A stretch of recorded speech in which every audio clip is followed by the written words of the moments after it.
പാതിരാത്രി അവന്റെ ഒരു കോപ്പിലത്തെ ലൈറ്റ് ഓഫ് ചെയ്യടാ. നിങ്ങൾ എന്നെ പരിപാടി കാണിച്ചേ, എന്തിനാ അത് ഓഫ് ചെയ്തേ? പിന്നെ കറണ്ട് ആവശ്യം നിന്റെ അപ്പം വന്നു കൊടുക്കോ? ഇതിനൊക്കെ നല്ല കറണ്ട് വേണം കേട്ടോ. പോസ്റ്റിൽ നിന്ന് കുത്തിയെടുത്താലോ? ഇനി അതിന്റെ കൂടി കുറവുള്ളൂ. പിന്നെ പോസ്റ്റൊക്കെ എന്റെ അമ്മാവന്റെ വകയല്ലേ. ഏതമ്മാവന്റെ? ചുമ്മാ അറിഞ്ഞാടാ. ഇന്നലെ അച്ഛൻ്റെ അടുത്ത് ഞാൻ വാഴ 2 കാണാൻ പോയിരുന്നു ചോദിച്ചു. എന്നിട്ട് കണ്ടാ? അപ്പൊ എന്താ പറഞ്ഞെന്നറിയോ? എന്ത്? വാഴ കാണണമെങ്കിൽ നീ അനിയനെ കാണു, വാഴ 2 കാണണമെങ്കിൽ കണ്ണാടിയിൽ നോക്കാൻ. അപ്പൊ അച്ഛന് സത്യം മനസ്സിലായില്ലേ? എന്നിട്ട് ഞാൻ പറഞ്ഞു അന്ന് എന്നെ കണ്ടോണ്ടിരിക്കണേന്റെ ടിക്കറ്റ് അയച്ചു തരാൻ പറഞ്ഞു. എന്നിട്ട് അച്ഛൻ്റെ നിന്ന് കിട്ടിയാ?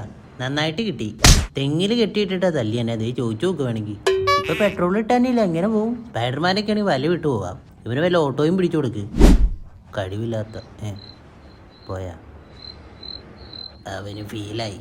ഇപ്പൊ പെട്രോളൊന്നും കിട്ടാനില്ല. നിന്റെ വണ്ടി ഇലക്ട്രിക് ആക്കണേയിരിക്കും നല്ലതെന്നാണ് എന്റെ ഒരു അഭിപ്രായം പറയുകയാണെങ്കിൽ. എനിക്കില്ലേ? നിനക്ക് ഈ വണ്ടിയൊക്കെ നന്നായിട്ട് മോഡിഫൈ ചെയ്യണമല്ലോ, അറിയോ ചേട്ടന്? ഓ മുരളി, ഞാനും ശശിയും LKG തൊട്ടുള്ള പരിചയോ. പിന്നെ UKG പഠിത്തം നിർത്തി. അതെന്ത് പറ്റി?